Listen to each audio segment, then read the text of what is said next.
3 ఛానల్స్కి ఈ అమ్మాయి CEO అని, ఈ నక్సలైట్లకి, టెర్రరిస్టులకి, సంస్థలకి వీళ్ళేదో ఫండింగ్ చేస్తున్నారనేది ఇవేవి కూడా బయట వచ్చినటువంటి వార్తలు పచ్చి అబద్ధం. వీళ్ళకి, దీనికి, ఈ ఛానల్కి ఏ రకమైనటువంటి లావాదేవీలు జరగలేదు.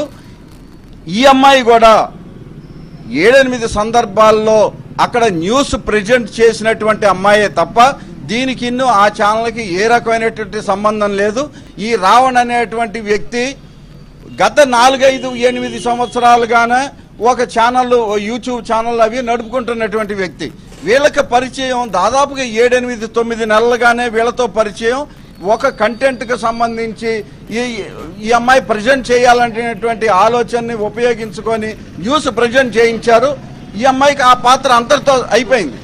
అలాగే ఇంద్రసేన అనే ఆయనకు కూడా ఆ రూమ్ ఇవ్వటం వరకు బాధ్యత తప్పించి ఏ రకమైనటువంటి లావాదేవీలు జరిగినాయి, ఆర్థిక పరమైనటువంటి లావాదేవీలు జరిగినాయి అని అనటానికి ఒక్క ఆధారం కూడా ఇవాళ వరకు కనిపెట్టలేదు. ఏ ఒక్క ఆధారం కూడా దొరకలేదు. నమస్కారం అండి, దిస్ ఇస్ #you. గమనా కేసులో మొత్తం ఎదురు తిరిగింది. డామిట్, కథ మొత్తం ఎదురు తిరిగింది. ఏంటంటారా? గమనాన్ని పెనమలూరులో పోలీస్ స్టేషన్లో ఇన్వెస్టిగేట్ చేస్తున్నారు. ఇంద్రసేన నాయుడిని గన్నవరం DSP ఆఫీస్లో ఇన్వెస్టిగేట్ చేస్తున్నారు.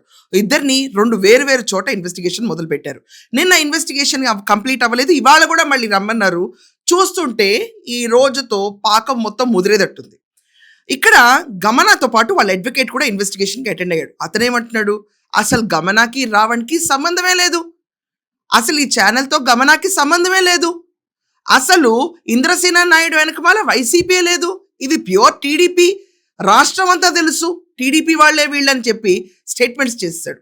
గమనా కూడా లోపల ఇన్వెస్టిగేషన్ పెద్దగా కోఆపరేట్ చేయలేదంట. నిన్న ప్రతి దానికి నాకు రావణ్తో సంబంధం లేదన్న కొత్త స్టాండ్ తీసుకుంది. అసలు రావణ్నే కాదు, ప్రశ్న ఛానల్తో కూడా నాకు సంబంధం లేదన్న కొత్త స్టాండ్ తీసుకుంది. ఇది పెద్ద టర్నింగ్ పాయింట్గా మారింది.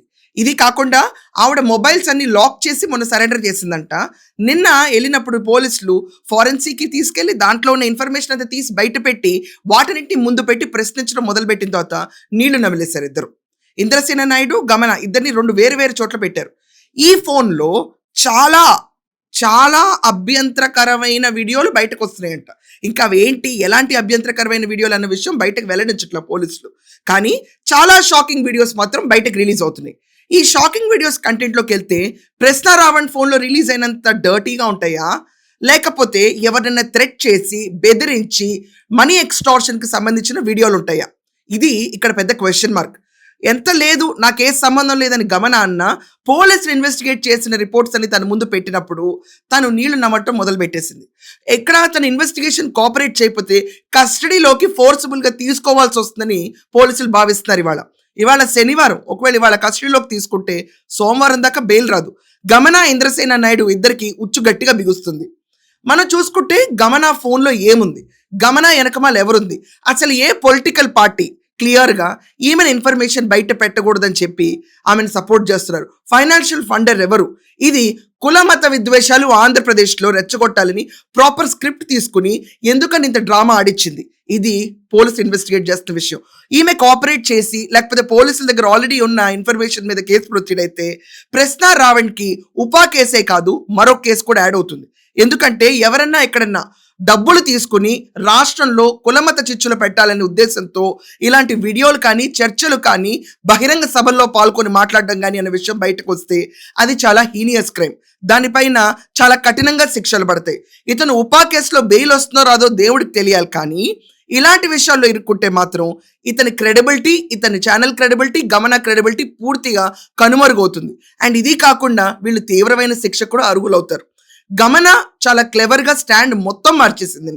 మార్చిన ఉపయోగం ఉంటుందా, ఇది పెద్ద క్వశ్చన్ మార్క్.